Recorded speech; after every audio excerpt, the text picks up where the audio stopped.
Halo, selamat datang kembali. Kali ini kita bakal bahas sesuatu yang agak melawan arus ya. Kita mau lihat sebuah teks klasik yang justru menantang salah satu nilai yang paling kita junjung tinggi di zaman sekarang. Idenya mungkin kedengaran aneh. Gimana kalau menyangkal rasa percaya diri itu malah jadi sumber kekuatan sejati? Yuk kita bedah bareng-bareng. Nah, ini dia pertanyaan besarnya. Kita kan sering banget ya dengar, percaya aja sama diri sendiri. Tapi, gimana kalau nasihat itu ternyata keliru? Sumber yang kita dalami hari ini punya argumen yang cukup berani loh. Katanya, percaya diri itu bukan aset, tapi malah sebuah jebakan yang berbahaya. Oke, kita mulai dari bagian pertama. Apa yang disebut teks ini sebagai jebakan kepercayaan diri? Jadi konsepnya adalah kepercayaan diri itu dilihat bukan sebagai kekuatan, tapi justru sebagai semacam kebodohan yang bisa membahayakan diri sendiri. Wow, coba lihat definisinya. Ini langsung membalikkan semua yang kita tahu soal percaya diri kan?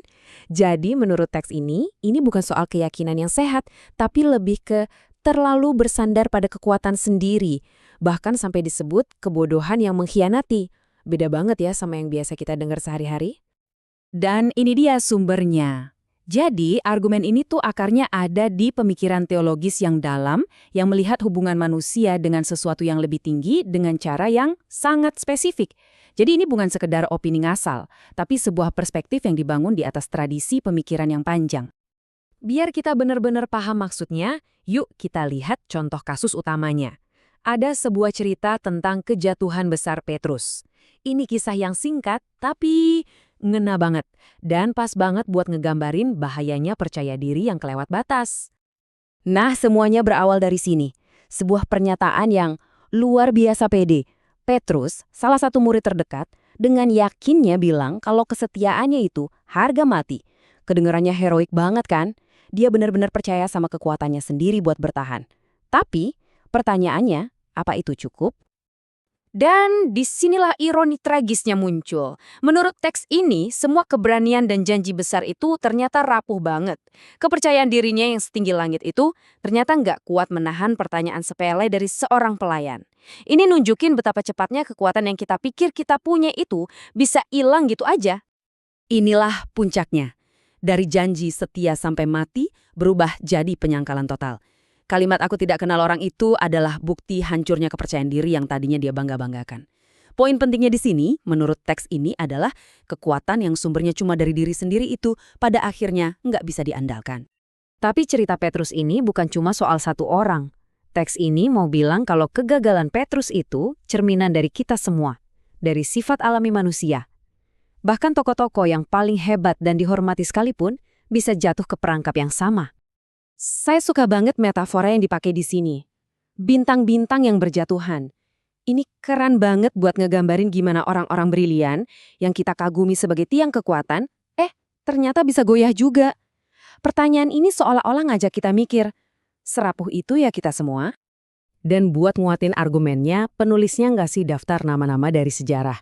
Kita bisa lihat ada filsuf kayak Porfiri sampai tokoh gereja kayak Cranmer. Daftar ini kayak jadi bukti kalau nggak ada satu orang pun yang kebal. Tujuannya yaitu buat nunjukin kalau terlalu percaya sama kekuatan moral atau intelektual sendiri itu berisiko buat semua orang, nggak peduli sehebat apapun mereka. Nah, analogi ini bener-bener jadi intinya nih.